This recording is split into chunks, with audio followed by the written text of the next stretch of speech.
ضمیر پاک و نگاہ بلند و مستی شوق، نہ مال و دولت قارون، نہ فکر افلاطون۔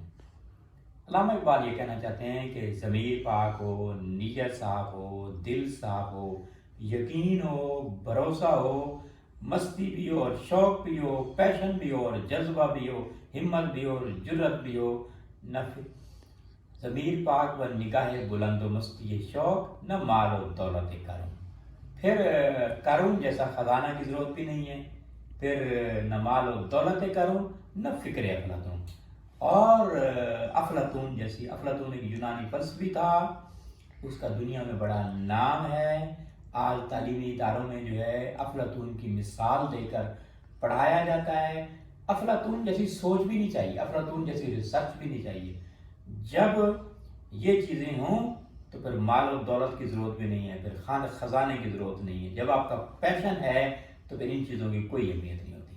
پھر آپ کا شوق جو ہے پھر آپ کو آگے بڑھنے دیتا ہے، پھر آپ کی منزل جو ہے پھر وہ آپ کی منزل جو ہے وہ اگلے ڈریمز آپ کو نظر آ رہے ہوتے ہیں جب مستی اور شوق موجود